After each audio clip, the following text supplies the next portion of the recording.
हम effect menu के तमाम ऑप्शन कंप्लीट कर चुके हैं। इसमें सिर्फ एक ऑप्शन रह जाता है रोल ओवर। आज की क्लास में हम देखेंगे रोल ओवर इफेक्ट होता क्या है, इसको कैसे क्रिएट किया जाता है और इसको कहाँ पे यूज किया जाता था या अब हम इसको कैसे यूज कर सकते हैं। मैं हूं आपकी टीचर मुबीना बारी और आप देख रहे हैं एफर्ट फॉर सक्सेस।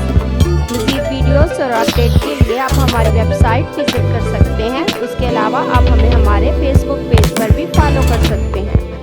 अगर मैं रोल ओवर ऑप्शन की बात करूं तो इस वक्त सिर्फ रोल ओवर लाइव परव्यू का ऑप्शन शो हो रहा है। अगर हमने रोल ओवर क्रिएट कर लिया है तो उस वक्त इस ऑप्शन की मदद से हम उसको परव्यू ले सकते हैं, लेकिन इस वक्त हमने रोल ओवर क्रिएट नहीं किया हुआ तो हम पहले उसे क्रिएट करेंगे। क्रिएट करने के लिए ये सबसे ऊपर क्रिएट रोल ओवर का ऑप्शन है। ये इस वक्त हाइड है क्योंकि हमने किसी भी इमेज या ऑब्जेक्ट को सिलेक्ट नहीं किया हुआ जिससे हम रोल ओवर क्रिएट करना चाहते हैं। तो मैं पहले सिलेक्ट कर लेती हूँ। अब पहले मैं आपको बता देती हूँ कि रोल ओवर इफेक्ट होता क्या है। Roll over effect images, text या ऑब्जेक्ट का एक बंच होता है। हम इमेजेस से भी रोल ओवर इफेक्ट क्रिएट कर सकते हैं, हम वेक्टर ऑब्जेक्ट से भी रोल ओवर इफेक्ट क्रिएट कर सकते हैं, उसके अलावा हम टेक्स्ट से भी रोल ओवर इफेक्ट क्रिएट कर सकते हैं। और जब हम रोल ओवर इफेक्ट क्रिएट करते हैं तो उसमें एक इमेज हमें उस वक्त नजर आ रही होती है जब हमारा माउस का कर्सर उस पर नहीं होता, और जब हम अपने माउस का कर्सर उस इमेज पे लेकर जाते हैं तो वो इमेज चेंज हो जाती है, और उसके बाद जब माउस के कर्सर को क्लिक करते हैं तो हमें थर्ड इमेज नजर आती है। ये होता है रोल ओवर इफेक्ट। अब यहाँ मैं आपको एक बात बताती जाऊं, जब आप रोल ओवर इफेक्ट क्रिएट करेंगे तो स्टार्ट में आप एक इमेज, एक ऑब्जेक्ट या एक टेक्स्ट लेंगे और रोल ओवर क्रिएट करने के बाद मजीद ऑब्जेक्ट, इमेज या टेक्स्ट उसमें ऐड करेंगे, क्योंकि जब आप रोल ओवर क्रिएट करेंगे तो जो इमेज आपकी सिलेक्ट होगी उसके अलावा आपके आसपास जितनी भी इमेजेस होंगी वो ब्लर हो जाएंगी। आप उन्हें सिलेक्ट नहीं कर सकते और आप उनको कुछ भी नहीं कर सकते। जैसे मैंने यहाँ पे 2 इमेजेस ऐड की हैं, मैं इस इमेज को अपने रोल ओवर में यूज करूंगी। इस इमेज को मैं कहीं पे भी यूज नहीं करने वाली, लेकिन मैंने क्यों ऐड की है ताकि आपको बता सकूं। अब मैं इस इमेज को सिलेक्ट करूंगी। सिलेक्ट करने के बाद मैं इफेक्ट मेन्यू में आकर रोल ओवर पे आऊं तो अब आप देखें क्रिएट रोल ओवर का ऑप्शन शो हो चुका है। मैं इस पे क्लिक करूं तो मेरा रोल ओवर क्रिएट हो गया। अब मेरे इमेज की यहाँ पे 3 कॉपीज बन चुकी होंगी, नॉर्मल, ओवर और डाउन। इन तीनों जगह पे इसकी एक एक कॉपी आ चुकी होगी। अब अगर इसमें मैंने अलग अलग इमेजेस ऐड करनी है तो मुझे इसको एडिट करना पड़ेगा। एडिट करने के लिए मैं इफेक्ट मेन्यू में आऊंगी, रोल ओवर पे आकर अब आप देखें एडिट रोल ओवर का ऑप्शन शो हो चुका है, और जैसे ही मैं एडिट रोल ओवर पे क्लिक करूंगी मेरे पास ये इंटरनेट बार आ जाएगी। अब आप देखें यहाँ पे मुझे नॉर्मल शो हो रहा है, ये नीचे भी मुझे नॉर्मल शो हो रहा है। अगर मैं इस पे आऊं तो ये ऑब्जेक्ट मेरा नॉर्मल पे है। अगर मैं यहाँ से ओवर पे आती हूँ उस वक्त भी मुझे यही ऑब्जेक्ट शो हो रहा है। अब अगर मैं एग्जैक्ट चाहती हूँ कि मेरा जो इमेज मैंने जिस जगह पे लगाया है उसी जगह पे शो हो तो मैं ओवर पे आकर इस इमेज को सिलेक्ट करके डिलीट कर दूंगी। अब ओवर से मेरी ये इमेज डिलीट हो चुकी है। अब मैं यहाँ पे एक नई इमेज ऐड कर दूंगी। अगर आप इस इमेज को डिलीट नहीं करते, यहाँ पे रहने देते हैं और इस सेम साइज की इमेज यहाँ पे ऐड करते हैं तो वो इसी के ऊपर ऐड होगी। नजर आपको वही इमेज आएगी जो ऊपर होगी। अब आप देखें जब मैं इसको एडिट कर रही हूं तो मेरी ये इमेज हाइड है। अब इसको मैं यहाँ पे ऐड नहीं कर सकती, मुझे दोबारा इंपोर्ट करके ही कोई इमेज लानी होगी। तो मैं इंपोर्ट ऑप्शन पे क्लिक करूंगी। क्लिक करने के बाद यहाँ से मैं कोई इमेज सिलेक्ट कर लेती हूँ। मैं ये इमेज सिलेक्ट करूंगी और इंपोर्ट कर लूंगी। अगर आपकी तमाम इमेजेस सेम साइज की हैं तो आपके रोल ओवर का इफेक्ट ज्यादा खूबसूरत आएगा। तो कोशिश करें आप सेम साइज की इमेज लें, इस तरह से आपका रोल ओवर इफेक्ट खराब लगेगा। अगर आपकी कोई इमेज लैंडस्केप और कोई पोर्ट्रेट है तो मैं इसको यहाँ पर ड्रैग कर देती हूँ। अब देखें ये इमेज यहाँ पे आ चुकी है। अब यहाँ से आप चेक करें, नॉर्मल पे मेरी ये वाली इमेज है। अगर मैं ओवर पे आती हूँ तो यहाँ मेरी ये इमेज है, और उसके बाद अगर मैं डाउन पे आऊँ तो वापस यहाँ पे ये इमेज है। अब मैं यहाँ एक और इमेज ऐड कर लेती हूँ। मैं फाइल मेन्यू में आऊंगी, इंपोर्ट ऑप्शन पे क्लिक करूंगी और एक और इमेज इंपोर्ट कर लूंगी। मैं ये वाली इमेज इंपोर्ट कर लेती हूँ। अब मैंने नीचे वाली इमेज डिलीट नहीं की, इसी के ऊपर इंपोर्ट कर रही हूँ। अगर मैं सेम साइज में इंपोर्ट करती हूँ तो वो इमेज इसके नीचे छुप जाएगी लेकिन इसके पीछे मौजूद रहेगी। अगर आप चाहते हैं कि वो मौजूद ना हो तो आप डिलीट कर सकते हैं, और डिलीट कर दें तो बेहतर रहेगा क्योंकि उससे आपका फाइल साइज छोटा रहेगा। अब मेरी तीनों इमेजेस ऐड हो चुकी हैं। आप यहाँ से भी चेक कर सकते हैं और यहाँ से भी। अब अगर मैं नॉर्मल पे आती हूँ तो यहाँ पे मेरी ये इमेज है, ओवर पे आती हूँ तो यहाँ पे मेरी ये इमेज है, डाउन पे आती हूँ तो यहाँ पे मेरी ये इमेज है। अब ये अलग अलग इमेजेस नहीं बल्कि 3 इमेजेस का एक बंच है। उसके बाद अगर मैं इफेक्ट मेन्यू में आती हूँ और रोल ओवर पे आऊँ तो यहाँ आप देखें क्रिएट रोल ओवर का ऑप्शन है। उसके बाद एक्सट्रैक्ट रोल ओवर का ऑप्शन है, तो यहाँ पर ये एक्सट्रैक्ट रोल ओवर का ऑप्शन मौजूद है। उसके बाद एडिट रोल ओवर का ऑप्शन वो भी यहाँ पे मौजूद है। उसके बाद फिनिश एडिटिंग रोल ओवर का ऑप्शन यहाँ पे भी वर्किंग पोजीशन में है और यहाँ पे भी। बाकी ऑप्शन यहाँ से हाइड हैं तो यहाँ पे भी हाइड है। और उसके बाद रोल ओवर लाइव प्रीव्यू है। ये तमाम ऑप्शन यहाँ इंटरनेट बार में मौजूद हैं, इसलिए हम यहाँ से ही इसे इस्तेमाल कर लेंगे। हम रोल ओवर में भी आकर इसको इस्तेमाल कर सकते हैं और यहाँ से भी, लेकिन हम बाहर से इस्तेमाल कर लेते हैं। अब बार बार हमें रोल ओवर में आने की जरूरत नहीं होती। जब हम एडिट रोल ओवर पे आते हैं तो ये इंटरनेट बार बाहर आ जाती है और उसके बाद हम तमाम वर्किंग इसी के जरिए कर सकते हैं। उसके अलावा एडिटिंग फिनिश करने के लिए ये नीचे भी ऑप्शन हमारे पास आ रहा होता है, फिनिश एडिटिंग ऑब्जेक्ट। अगर मैं इस पे क्लिक करूं तो इसकी एडिटिंग फिनिश हो जाएगी। अगर मैं यहाँ पे क्लिक करूं तो अब इसकी एडिटिंग फिनिश हो चुकी है। अब आप देखें यहाँ पे एडिट रोल ओवर का ऑप्शन वापस शो हो गया है। उसके अलावा एक्सट्रैक्ट रोल ओवर का ऑप्शन वापस शो हो गया और उसके बाद ये ऑप्शन है रोल ओवर लाइव प्रीव्यू। अगर मैं इस पे क्लिक करूं तो आप देखें यहाँ पर लॉक आ जाएंगे। जब ये लॉक यहाँ पे शो होंगे तो मैं यहाँ बाहर एक दफा क्लिक करूंगी तो ये लॉक खत्म हो जाएंगे। उसके बाद अगर मैं इस पे अपने माउस का कर्सर लेके आती हूँ, जब तक मैं माउस का कर्सर इस पे रखूंगी मेरी ओवर वाली इमेज यहाँ पे रहेगी, नॉर्मल वाली नहीं। और अगर मैं माउस के कर्सर को प्रेस करती हूँ तो जितनी देर मैं प्रेस रखूंगी मेरी डाउन वाली इमेज यहाँ पे शो होती रहेगी। अगर मैं यहाँ पे माउस का कर्सर छोड़ दूं तो वापस मेरी ओवर वाली इमेज शो होगी। अगर कर्सर हटा लूं तो मेरी नॉर्मल वाली इमेज शो होगी। यहाँ पे ये 3 इमेजेस आप एक जगह पे लगा सकते हैं। माउस का कर्सर लेके जाएंगे चेंज हो जाएगी, अगर माउस के कर्सर को प्रेस करेंगे तो वो इमेज चेंज हो जाएगी। अब आप देखें रोल ओवर लाइव प्रीव्यू का ऑप्शन यहाँ पे शो हो रहा है, तो ये तमाम बटन हाइड हैं। अगर हम इस प्रीव्यू से बाहर आना चाहते हैं तो इस पे क्लिक करके बाहर आ सकते हैं। अगर हमने एक डॉक्यूमेंट में एक से ज्यादा रोल ओवर क्रिएट करने हैं तो भी हमें इस प्रीव्यू से बाहर आना होगा। अगर ये ऑप्शन यूज करने हैं तो भी इस प्रीव्यू से बाहर आना होगा। उसके लिए मैं इस पे क्लिक करूंगी तो मैं इस प्रीव्यू से बाहर आ जाऊंगी। अब ये बटन मेरे पास वापस शो हो गए हैं।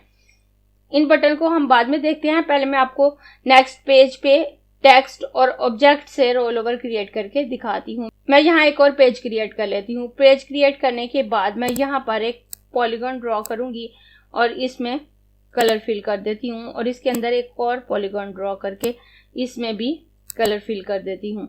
और इसके बाद इन दोनों को सिलेक्ट करूंगी। इफेक्ट मेन्यू में आकर रोल ओवर पे आऊँ तो क्रिएट रोल ओवर का ऑप्शन शो हो चुका है। अब मैंने इस पर क्लिक किया तो मेरा रोल ओवर क्रिएट हो गया। अब मैं यहाँ पर एडिट रोल ओवर पे क्लिक करूंगी तो अब आप देखें इसकी सिलेक्शन बन चुकी है, ये ब्लू लाइन आ चुकी है। अब मैं इसे एडिट कर सकती हूँ। हम इसमें मजीद एडिटिंग करने के लिए मैं उसमें कुछ नया क्रिएट भी कर सकती हूँ, टेक्स्ट भी लिख सकती हूँ। इस वक्त मैं नॉर्मल पे हूँ, मैं ओवर पे आ जाऊंगी। ओवर पे आकर मैं इसको सिलेक्ट करूंगी और सिलेक्ट करने के बाद डिलीट कर दूंगी और इस इमेज को सिलेक्ट करके भी डिलीट कर देती हूँ और यहाँ पर टेक्स्ट लिख लेती हूँ। मैं यहाँ पर ABC लिख लेती हूँ और लिखने के बाद मैं इसके साइज को बड़ा कर देती हूँ और इसको बोल्ड कर देती हूँ और इसका कलर ग्रीन कर देती हूँ। और उसके बाद मैं डाउन पे आकर मैं इस अंदर वाली इमेज को सिलेक्ट करके डिलीट करूंगी और यहाँ पर मैं एक सर्कल ड्रॉ कर लूंगी। सर्कल ड्रॉ करने के बाद मैं इसमें येलो कलर कर देती हूँ और नीचे वाले पॉलीगॉन पे आकर इसका कलर भी चेंज कर देती हूँ। तो अब आप देखें मेरे नॉर्मल पे ये इमेज है, ओवर पे ये इमेज है और डाउन पे ये इमेज है। ये मैंने टेक्स्ट और इमेजेस से एक ही रोल ओवर क्रिएट किया है ताकि आपको पता चल सके कि आप टेक्स्ट से रोल ओवर क्रिएट करना चाहें, ऑब्जेक्ट से या इमेज से कर सकते हैं। उसके बाद मैं इसके बकाया ऑप्शन की तरफ आती हूँ। जब हम एडिट मोड से बाहर होते हैं तो ये ऑप्शन हाइड होता है, लेकिन जब हम एडिट रोल ओवर पे क्लिक करते हैं तो ये डिलीट ऑप्शन शो हो जाता है। इसकी मदद से हम रोल ओवर के किसी भी ऑब्जेक्ट को डिलीट करके वहां नया ऑब्जेक्ट ऐड कर सकते हैं। इससे पहले जो इमेजेस मैंने डिलीट की हैं वो मैंने कीबोर्ड से डिलीट ऑप्शन प्रेस करके की हैं, लेकिन अगर मैं इसको डिलीट करना चाहूँ तो मैं यहाँ से भी कर सकती हूँ। मैं इस पर क्लिक करूँ तो आप देखें ये डिलीट हो गया। मैं Ctrl+Z कर देती हूँ तो ये वापस आ जाएगा। उसके बाद मैं यहाँ से फिनिश एडिटिंग रोल ओवर पे क्लिक कर दूंगी। उसके बाद ये यहाँ पर एक्सट्रैक्ट रोल ओवर का ऑप्शन है, ये एडिट रोल ओवर का। मैं दोबारा इसको एडिट भी कर सकती हूँ और अगर एक्सट्रैक्ट रोल ओवर पे क्लिक करूँ तो ये तीनों ऑब्जेक्ट अलग-अलग हो जाएंगे और रोल ओवर इफेक्ट खत्म हो जाएगा। अगर मैं इस पे क्लिक करूँ और क्लिक करने के बाद अब आप देखें ये तीनों ऑब्जेक्ट अलग-अलग हो चुके हैं। ये दोनों ऑब्जेक्ट एक जगह पे थे इसलिए ये अलग है। उसके बाद ये टेक्स्ट अलग हो चुका है, अब ये अलग है। अब ये रोल ओवर इफेक्ट नहीं, अलग-अलग ऑब्जेक्ट हैं। अगर मैं Ctrl+Z करूँ तो मैं Ctrl+Z करके वापस आ गई हूँ जहाँ पे ये रोल ओवर काम कर रहा है। यहाँ फर्स्ट पे क्रिएट रोल ओवर का ऑप्शन है। अगर मैं यहाँ पर एक नया ऑब्जेक्ट क्रिएट करूँ, क्रिएट करने के बाद इसको सिलेक्ट करूँ तो आप ये देखें क्रिएट रोल ओवर का ऑप्शन यहाँ पे शो हो गया। मैं यहाँ पे एक नया रोल ओवर क्रिएट करना चाहूँ तो कर सकती हूँ। मैं इसको डिलीट कर देती हूँ, इसको सिलेक्ट करूंगी। उसके बाद एडिट रोल ओवर का ऑप्शन है जिसे हमने देख लिया है। उसके बाद एक्सट्रैक्ट रोल ओवर का ऑप्शन है। उसके बाद फिनिश एडिटिंग रोल ओवर का ऑप्शन है। और यहाँ पर रोल ओवर की स्टेट शो हो रही है कि हम नॉर्मल पेज, ओवर और डाउन को चेक कर सकते हैं कि वहां पे कौन से इमेजेस मौजूद हैं। और उसके बाद ये डिलीट ऑप्शन है। अगर हम एडिटिंग मोड पे होते हैं तो ये डिलीट ऑप्शन शो हो रहा होता है, अदरवाइज नहीं। और यहाँ पे रोल ओवर लाइव प्रीव्यू है। अगर मैं इस पे क्लिक करूं तो अब आप देखें जब मैं इसके ऊपर माउस लेके जाती हूँ तो यहाँ पे मेरा टेक्स्ट आ गया और जब मैं इसको क्लिक करूंगी तो मेरा ये ऑब्जेक्ट आ गया। उसके बाद हम इन नेक्स्ट ऑप्शन की तरफ आते हैं। मैं अपने पेज 1 पे आ जाती हूँ और पेज 1 पे आकर मैं इसको सिलेक्ट करूंगी। अब यहाँ पर लिंक ऑप्शन शो हो रहा है। अगर मैं इस पे क्लिक करूं तो हमारे पास दो ऑप्शन है, लिंक और बुकमार्क। हम अपने इस रोल ओवर को लिंक या बुकमार्क कर सकते हैं। लिंक में हम अपने ऑब्जेक्ट या रोल ओवर का लिंक किसी भी फाइल, डॉक्यूमेंट, ब्राउजर या वेबसाइट के साथ करते हैं। लेकिन जब हम बुकमार्क क्रिएट करते हैं तो हम इस रोल ओवर का ताल्लुक इसी डॉक्यूमेंट के किसी दूसरे पेज या इसी पेज के किसी दूसरे हिस्से के साथ करते हैं। अब मैं पहले लिंक ऑप्शन पे क्लिक करूंगी और यहाँ लिंक सिलेक्ट करने के बाद अब यहाँ पर मैं उस वेबसाइट का URL ऐड करूंगी जिसके साथ मैंने इस रोल ओवर को ऐड करना है। तो मैं यहाँ पर अपनी ही वेबसाइट का एड्रेस लिख लेती हूँ। एफर्ट फॉर सक्सेस मेरी वेबसाइट का नाम है। मैं यहाँ पर effortforsuccess.com लिख लेती हूँ। उसके बाद ये टारगेट ऑप्शन है। तो यहाँ पे अगर मैं अपने माउस का कर्सर लेके जाऊं तो यहाँ पे लिखा हुआ शो हो रहा है specify the browser window location for opening page when a web object is clicked. तो यहाँ से आप लोकेशन सिलेक्ट कर सकते हैं कि अगर आप इस रोल ओवर को किसी वेबसाइट पे अपलोड करते हैं तो वो किस लोकेशन पे आपको शो हो। तो यहाँ पे मैं क्लिक करूँ तो यहाँ डिफरेंट लोकेशन शो हो रही है, सेल्फ, टॉप, ब्लैंक, पेरेंट्स। तो इनमें से आप कोई लोकेशन सिलेक्ट कर सकते हैं। अगर आप इसको किसी वेबसाइट पे रन करना चाहते हैं तो यहाँ से इसे कोई लोकेशन दे सकते हैं। मैं नन ही रहने देती हूँ। उसके बाद मैं नेक्स्ट आऊँ तो यहाँ ये हैंड का ऑप्शन शो हो रहा है। अगर मैं इस पे क्लिक करूँ तो आप देखें इस पे ये लाइंस की ग्रिड आ गई है, ये हॉटस्पॉट है। अगर मैं इस पे दोबारा क्लिक करूँ तो ये ग्रिड ऑफ हो जाएगी। उसके बाद यहाँ पे हॉटस्पॉट ऑप्शन है। तो यहाँ से आप सिलेक्ट कर सकते हैं कि आपका हॉटस्पॉट किस कलर का हो और इसकी शेप कैसी हो। और इस वक्त ये शेप सिलेक्ट है। अगर मैं बाउंड सिलेक्ट करूं तो ये कुछ इस तरह से होगी। इनमें कुछ खास डिफरेंस नहीं होता, आप यहाँ से सिलेक्ट कर सकते हैं। और उसके बाद यहाँ से आप कलर सिलेक्ट कर सकते हैं कि आपको हॉटस्पॉट किस कलर में शो हो। अगर मैं यहाँ से ग्रीन सिलेक्ट करूं तो आप देखें ग्रीन हो गया, ब्लू करूं तो ब्लू हो गया, अगर रेड करूं तो रेड। आप जो कलर यहाँ से सिलेक्ट करेंगे आपकी ये ग्रिड उसी कलर में शो होगी। और उसके बाद यहाँ पे बैकग्राउंड है। आप इसको कोई बैकग्राउंड देना चाहें तो भी दे सकते हैं। मैं फिलहाल बैकग्राउंड नहीं दूंगी। उसके बाद ऑल्ट कमेंट है। अगर मैं इस पे क्लिक करूं तो यहाँ मैं कमेंट्स लिख सकती हूँ। ये कमेंट्स उस वक्त शो होगा जब हम इस रोल ओवर को किसी वेबसाइट पे अपलोड करेंगे। तो वहां पर जब हमारा ऑब्जेक्ट शो नहीं होगा तो हमारा कमेंट्स शो होगा। फिलहाल हम इसे किसी वेबसाइट पे अपलोड नहीं करने वाले तो इसलिए हम कमेंट्स भी नहीं लिखेंगे। अक्सर वेबसाइट पे इस तरह के इफेक्ट होते हैं कि आपको कोई और इमेज नजर आ रहा होता है, जब उसके ऊपर आप माउस का कर्सर लेके जाते हैं तो वो चेंज हो जाता है। पहले कोरल ड्रा या डिफरेंट दूसरे सॉफ्टवेयर में इस तरह के इफेक्ट बनाकर वेबसाइट्स पे अपलोड किए जाते थे, लेकिन ये इफेक्ट काफी हैवी होते हैं और इनको जब वेबसाइट पे अपलोड किया जाता है तो वेबसाइट की स्पीड पे फर्क पड़ता है। इसलिए इस तरह के इफेक्ट अब वेबसाइट पे अपलोड नहीं किए जाते, बल्कि वहां पे रहते हुए कोडिंग और बहुत से दूसरे मेथड की मदद से वहीं पे वर्किंग की जाती है और वहां पे ही इस तरह के इफेक्ट क्रिएट किए जाते हैं। उसके बाद यहाँ पे ये एक्सपोर्ट HTML है। अगर आप प्रोग्रामिंग को थोड़ा बहुत जानते हैं तो आप HTML को लाजमी जानते होंगे। HTML वेबसाइट की बेसिक लैंग्वेज है। किसी भी वेबसाइट का स्ट्रक्चर HTML में ही बनाया जाता है। जब आप इसको वेबसाइट पे ओपन करने के लिए एक्सपोर्ट करेंगे तो आप यहाँ से इस पे क्लिक करेंगे तो यहाँ इस तरह की विंडो आ जाएगी और यहाँ पे आप सेटिंग कर सकते हैं और सेटिंग करने के बाद ओके करेंगे तो ये एक्सपोर्ट हो जाएगी। फिलहाल हम इसको एक्सपोर्ट नहीं कर रहे और ना ही अब इस तरह के इफेक्ट एक्सपोर्ट करके यूज किए जाते हैं। उसके बाद यहाँ पर ये option make text web compatible है। अगर आपने कोई टेक्स्ट यूज किया है और उसे वेबसाइट के साथ कंपैटिबल बनाना चाहते हैं तो आप इस ऑप्शन पे क्लिक करेंगे तो उसमें कोई चेंजिंग नहीं आएगी। हाँ, उसका वेट कम हो जाएगा और वो वेबसाइट के साथ कंपैटिबल हो जाएगा। अब मैं अपने पेज 2 पे आ जाती हूँ और इस रोल ओवर को सिलेक्ट करके यहाँ पर बुकमार्क सिलेक्ट करूंगी। बुकमार्क सिलेक्ट करने के बाद यहाँ पर मैं इसका नाम रख देती हूँ। मैं इसका रेड नाम रख देती हूँ। आप कोई भी नाम रख सकते हैं। अब मैं यहाँ मजीद कुछ पेजेस ऐड कर लेती हूँ। अब इस वक्त मैं पेज 6 पे हूँ।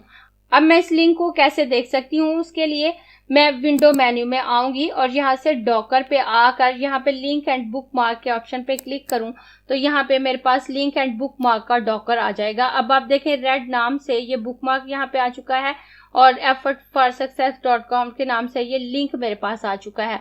अगर हमारे पास काफी सारे पेजेस होते हैं तो हम जिस ऑब्जेक्ट या रोल ओवर का बुकमार्क क्रिएट करते हैं, अगर हम उस पर क्लिक करें तो हम वहां पे पहुंच जाते हैं। अब आप देखें मैं इस रेड ऑप्शन पे क्लिक करूंगी तो मैं यहाँ पे पेज नंबर 2 पे पहुंच गई। मैं दोबारा आपको पेज नंबर 5 पे आकर दिखाती हूँ। मैं इस वक्त पेज नंबर 5 पे हूँ।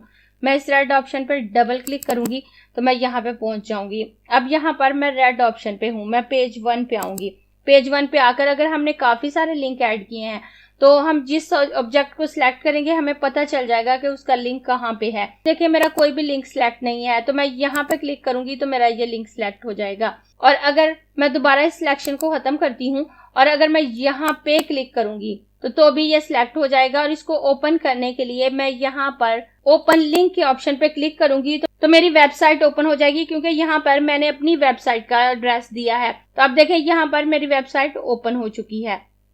अगर आप किसी भी वेबसाइट का लिंक देते हैं, आप गूगल का लिंक दे सकते हैं, यूट्यूब का लिंक दे सकते हैं, जब आप उस लिंक पे क्लिक करेंगे तो अब वही साइट ओपन होकर आपके सामने आ जाएगी। मैं इस वेबसाइट को क्लोज कर देती हूँ।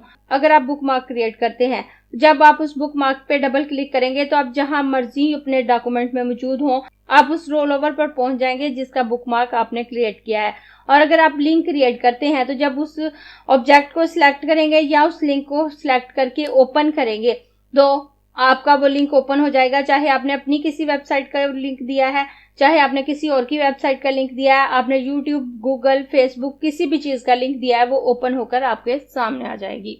अब मैं इस ऑब्जेक्ट पे क्लिक करूंगी और आप देखें ये लिंक है। अगर मैं इसको बुकमार्क ऐड करना चाहूं तो मैं यहाँ पे एक साथ एक ही इमेज पे बुकमार्क और लिंक दोनों यूज कर सकती हूँ। मैं इस पे क्लिक करके इसको इमेज नाम दे देती हूँ और बाहर क्लिक करूं तो आप देखें यहाँ पे ये इमेज मेरे पास आ गया।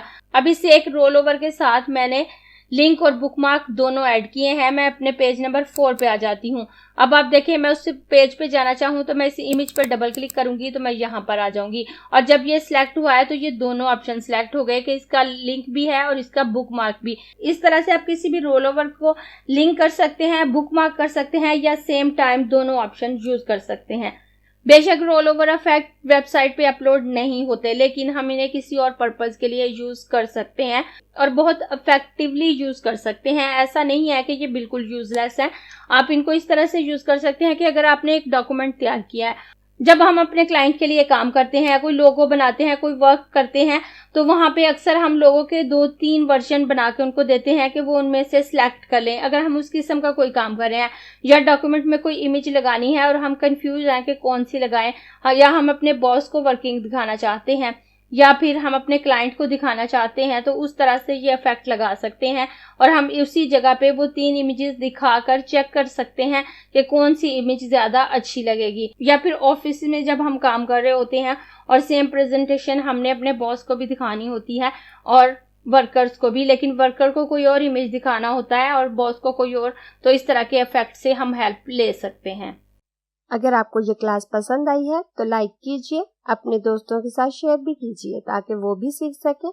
आप अपने क्वेश्चंस और व्यूज नीचे कमेंट बॉक्स में लिख सकते हैं। और अगर आपने चैनल सब्सक्राइब नहीं किया तो प्लीज सब्सक्राइब कीजिए ताकि आपको आने वाली वीडियोस का नोटिफिकेशन फौरन से मिल सके।